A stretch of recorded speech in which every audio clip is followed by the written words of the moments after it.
Hey y'all, hey! Welcome back to day 2 of our 30-day devotional, Back to God, Back to Me. Of course, we're still in week 1, which is release and return, and the theme is letting go and reclaiming your heart. Today's verse can be found in Hosea 2:14. Hosea was commanded by God to marry a woman who would be unfaithful to him and would cause him many heartaches. Just as Gomer lost interest in Hosea and ran after other lovers, we too can easily lose appreciation for our special relationship with God and pursue dreams and goals that do not include Him. When we compromise our Christian distinctives and adopt the ways of the world, we are being unfaithful. That makes sense, huh? Okay, so now that we have some background about the book of Hosea, let's tap back into what our verse is for today. So our verse for today is Hosea 2:14. God woos us back. It says, therefore, I am now going to allure her. I will lead her into the wilderness and speak tenderly to her. So the devotion also says, the point is letting God romance your soul. Dang, letting God romance your soul. That's kind of deep, ain't it? That's what we're supposed to discuss or journal about. Letting the good Lord romance your soul. The meaning of this verse is God's basically saying, I'm not done with you. I'm taking you away from the noise, the chaos, and the confusion. And I'm going to win your heart again. It's the moment where God doesn't yell. He doesn't shame you. He woos you. Like, let me remind you of who you are and whose you are. Okay, I could get with that. All right. I think we all have been in the wilderness before. We all have. I speak for me. I spent years running from God. Okay. How deep do I want to talk about this? I knew there was a calling on my life when I was 9 years old. I had my first encounter with God when I was 9. And I was afraid. I grew up in fire and brimstone Baptist church, and everything you was doing, you was going to hell. Okay. So when I had my first encounter with God, I ran to my grandmother and told her what happened. And she was like, oh, it's a calling on your life. I'm not surprised by that at all. And I was like, I don't want that. I was baptized the first time at 13 on my own, decided I wanted to get baptized. And baby, that's when life got real. Once I got baptized, woo, life got real, honey. I was, being a teenager. I was being a teenager. And with the type of lifestyle that I had, I always felt like I had to hide from God. Because I was taught that gay people was going to hell.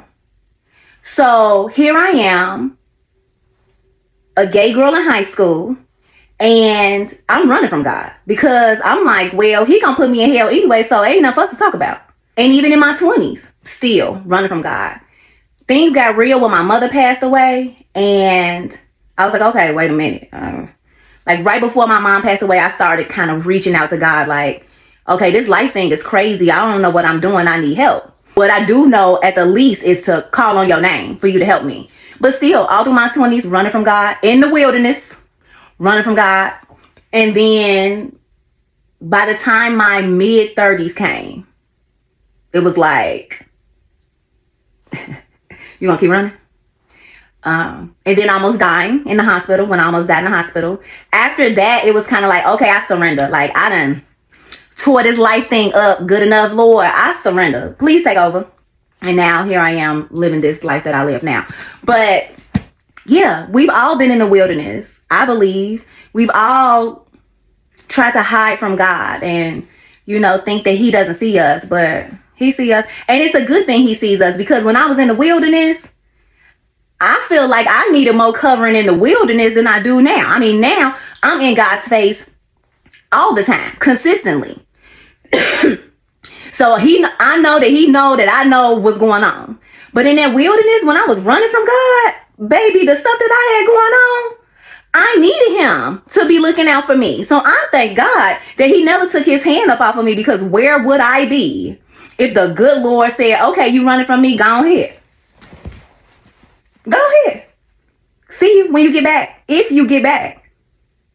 But you running from me, you gonna turn your back on me? Well, I'm gonna turn my back on you and I'm gonna let you run. Run through the woods. In the dark. If God was like man, where would we be? The thought is terrifying. If God was like, see ya, wouldn't want to be you. So I digress. So anyway, I say all that to say that this is a really good verse. God has his own way of bringing us back. It can be, and normally it ain't pretty. When God brings you back to him, it's not pretty. You done went through something. You normally you coming back on your knees, honey. Like, please, God, forgive me and take me back. Please. Okay, please. I won't never do it again. But the best part is he does take us back. Grace and mercy. Thank you, Jesus. And he reminds us of who we are and whose we are. So when we come back, if we sit still long enough, he'll show us who he is. And if we stay on the side where he at and in his face, he will reveal all that we need to see from him. Because he knows us. We getting to know him. We getting to know what he like, what he don't like. What his will is. How to be in alignment. Favor, grace, mercy. We learning that. I'm so thankful that he never turns his back. He always welcomes me with open arms.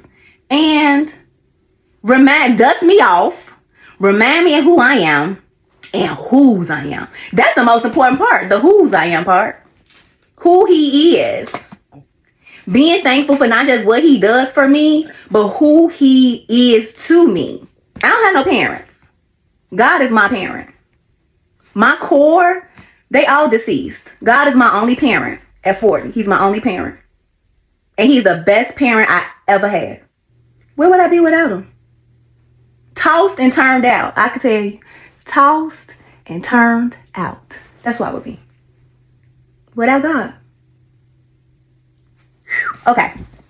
So the prayer point is whisper to me again, Lord. So that's what we're supposed to pray about and meditate on today.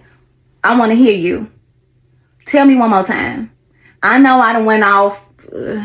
I'm back. Can you tell me one more time? Can you tell me one more time who I am? Can you tell me one more time who you are? Can you remind me of who you are and that I belong to you and that you love me unconditionally? Can you tell me again? Because God hates the sin, not the person. Please keep that in mind. He don't like the sin. It's not that he don't like the person. Because people be having that twisted.